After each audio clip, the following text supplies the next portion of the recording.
Singura îngenunchiere care nu înjosește este înaintea lui Iisus Hristos. România în care a trăit Gheorghe Asachi a cunoscut multe îngenunchieri în timpul celor 81 de ani cât a trăit acest patriarh al culturii române. Moldova și Valahia erau de sute de ani îngenunchiate de către Imperiul Otoman. Transilvania era îngenunchiată și ea în fața Ungariei și mai apoi a Imperiului Habsburgic. În 1775, cu doar 13 ani înainte de nașterea Marelui Cărturar, Bucovina devenise și ea o parte a acestui imperiu. Născut în perioada fanariotă în Herța, un ținut aflat în nordul Moldovei, chiar alături de noua graniță, Gheorghe Asachi avea să fie martor al uneia dintre cele mai dificile perioade a istoriei noastre, un travaliu dureros din care s-a născut România modernă. Contextul istoric extrem de dificil, în care rivalitatea tradițională ruso-turcă a fost precipitată de războaiele napoleonene, au făcut ca principatele române să fie pentru câțiva ani, la începutul secolului al XIX-lea, teatrul de luptă între Imperiul Țarist și cel Otoman. Sacrificiile majore ale populației aveau să fie mult amplificate de tragedia păcii de la București din 1812, care îngenunchea Moldova dintre Prut și Nistru Imperiului Țarist. Asachi nu pierduse însă timp. Uriașa criză istorică îi stimulase apetitul pentru învățătură. La Lvov, în Polonia de atunci, și-a pus temelia formației sale enciclopedice, studiind literatura, învățând polona, rusa, latina, germana, italiana, franceza și engleza. Și-a luat doctoratul în filozofie, dar și diploma de inginer și arhitect. A studiat însă și matematicile superioare și pictura la Viena. La Roma și-a încheiat cariera de învățăcel studiind artele, arheologia, făcând pictură, sculptură și poezie, reușind să acumuleze o cultură care îl recomandă ca cel mai cultivat român din epoca aceea și cel mai capabil să ducă proiectele de emancipare la bun sfârșit. Avea toate aturile pentru a deveni un european occidental de succes.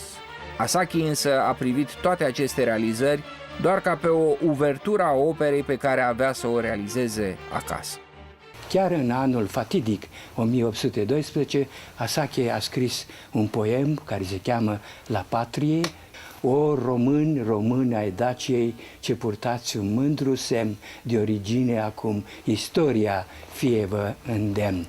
Lui se datorează o întreagă mitografie creată în anii respectivi, mai ales după 1830. Nu sunt celebre tablouri istorice cu comentarii ampli care sunt, de fapt, sugestii de interpretare care au fost au fost folosite de urmași, și în bine și în rău. Moldova era profund ancorată în realitățile Evului Mediu.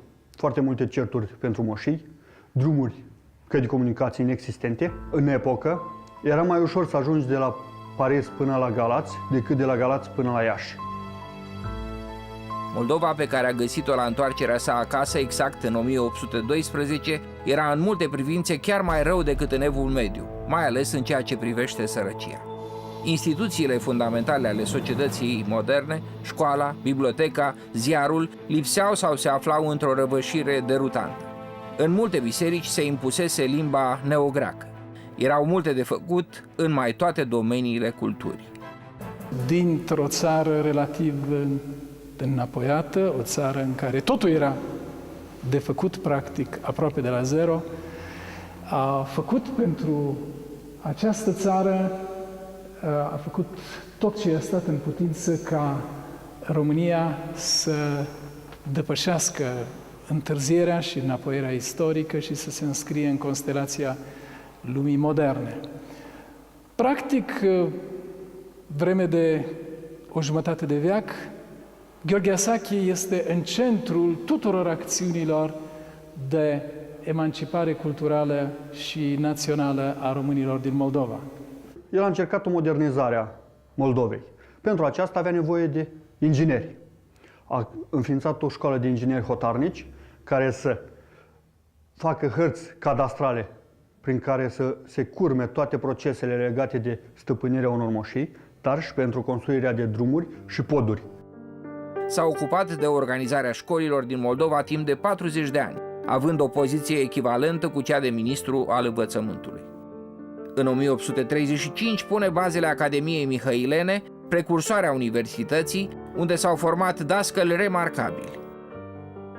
Înființează în 1829 o fabrică de hârtie, o tipografie și primul ziar românesc, Albina Românească.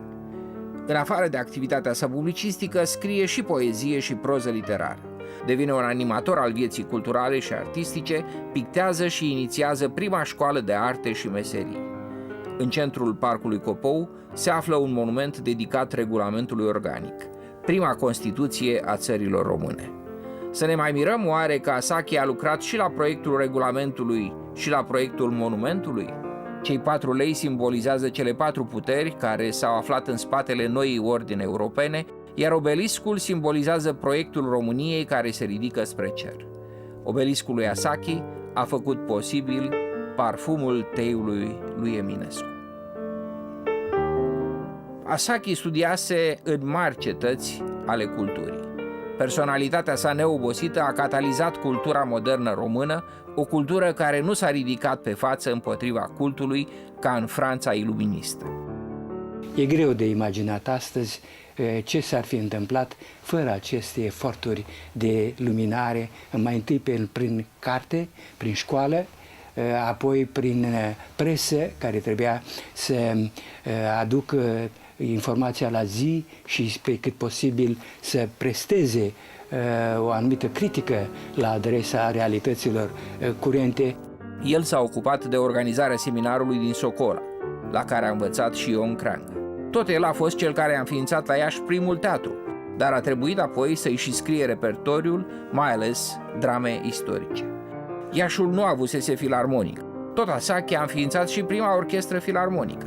Dincolo de toate aceste realizări instituționale, acest deschizător de drumuri a înțeles uriașa importanța conservării și organizării documentelor istorice. El a fost și ctitorul arhivelor statului, cărora le-a conferit nu doar conținut, ci și structură. A militat constant pentru îmbogățirea patrimoniului cultural al românilor prin adunarea și protejarea documentelor care vor fi esențiale pentru scrierea istoriei patriei.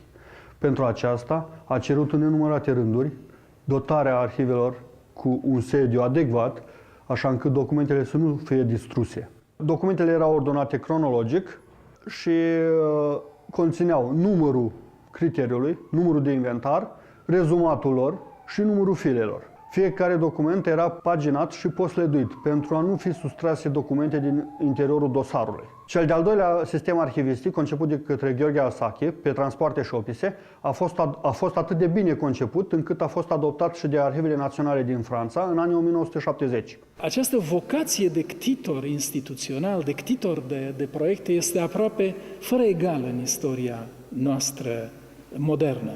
Cred că Gheorghe Asachi este cel mai important, mai asidu și care acoperă și cea mai îndelungată perioadă de timp, practic de o jumătate de secol, în proiectul de emancipare a culturii și, evident, a națiunii române.